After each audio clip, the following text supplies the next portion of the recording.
we started working with the city of Marietta more than 4 years ago, but with the Preemption system around about 4 years ago.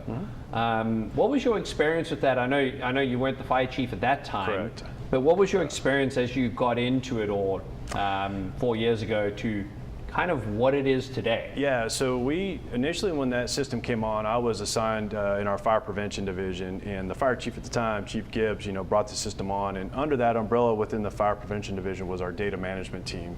And so we spent a lot of time, as the system was coming on, kind of trying to pour through that data, understand what was going on, and make a heads or tails out of it, because there's so much data to go through with the system. And with it being early on, we faced some challenges in regards to what that data was telling us and trying to work through and clean it up. But we're continuing to fine tune that. Even 4 years later, we're continuing to fine tune that system. So, I wasn't fortunate enough to have that when I was in the field in regards to preemption and responding to calls. But I can tell you, I've seen the system work, and I hear, the guys talk about it now, and they wouldn't operate without it at this point. So is it that critical that, having a preemption system there? It is. So for us, it's probably top 5, top 3 as far as pieces of equipment go.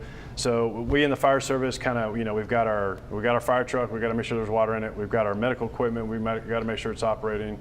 We've got our air packs. We got to make sure that they're operational. Our turnout gear and our preemption system. So we put that in a top 5 category to ensure that that system is functioning every day. So how do you go about, what's the process of the fire department in the morning? Do they go out and test things? Do they turn it on? What's their process? So we faced a real challenge with the guys trying to understand that technology, because before, the previous technology was all line of sight, right? So we had to have this little blinky light on the top of the truck, and many on the webinar here probably understand, and you see a light that starts blinking, and so it's all line of sight. So when it worked, and it didn't always work.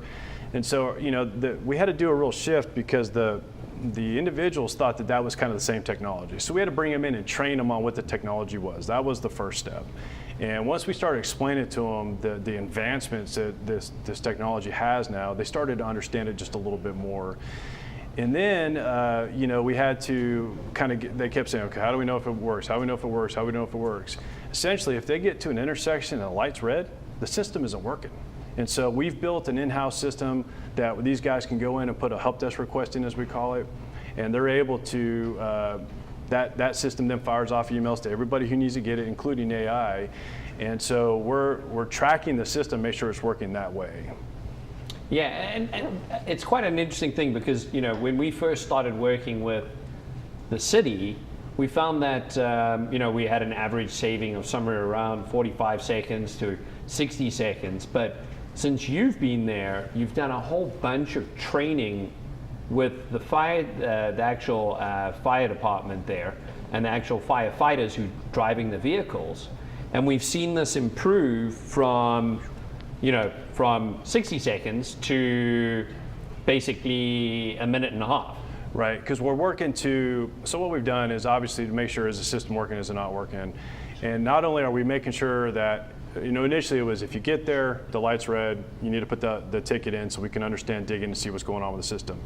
We've taken that a step further and truly trying to optimize the system. So, we've all got those intersections that we get to that are high traffic. Doesn't matter what time of day it is, it's high traffic. So what we can do is work with AI to build these customized paths, if you will, to allow that traffic to get clear. So, we might get there in the light screen, but if we have traffic, we can dig into the data, understand, okay, if we go to this traffic, 75% of the time, we know we're going to hit the next 2 intersections. Well, let's go ahead and clear those out beforehand.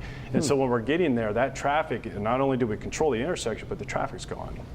That's absolutely amazing. So what I'm going to do here is actually show everybody just a little bit of a video of what Marietta has actually implemented within their city.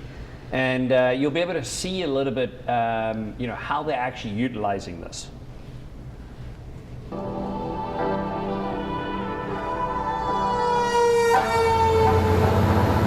Every time they answer a call, every second is critical. Every traffic light, potentially the difference in firefighters responding in time or not. In Marietta, firefighters have an advantage like no other department in the country. There's over 120 intersections in Marietta, and they all have this technology built into them. Traffic lights with beacons connected to emergency response vehicles. We're the only fully connected city in the country. Every light turning green on demand for emergency vehicles to get where they need to go faster. It makes our job a lot easier. And safer. On average, the Preemption software saves firefighters 10 seconds per intersection. Most calls involve at least 6 intersections. That's 1 minute or more per call. Studies have shown that this technology, if used across the entire country, could help save 300,000 lives. This is part of the future of smart cities, and Marietta is on the leading edge with this technology. Not just more efficient, but life-saving. It's available to everyone through the Travel Safely app. Drivers can download it and be connected to the same network as emergency responders. And we're really excited about it. It's one of the apps that we hope help citizens live their lives better. The app's easy to use, it's easy to download. I usually turn it on every day on my way to work. The more people that have the app, the better it's going to work. With the app, drivers are notified when they're in a school zone, about to run a red light, and if they're speeding. At every intersection, a color-coded countdown and a voice prompt. Get ready for green. For changing lights. Convenient for drivers, critical for first responders. We are very lucky to have a system like this. This is how smart cities grow for the good of all. And Marietta is one step ahead, keeping us all safer as we travel while answering calls faster than ever.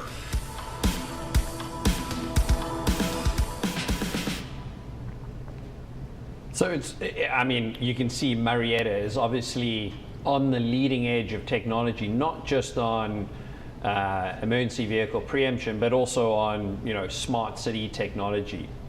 One of the things that was very interesting in that video was them talking about a 10-second saving per traffic signal. Do you want to tell us why there's a 10-second saving? What would normally happen?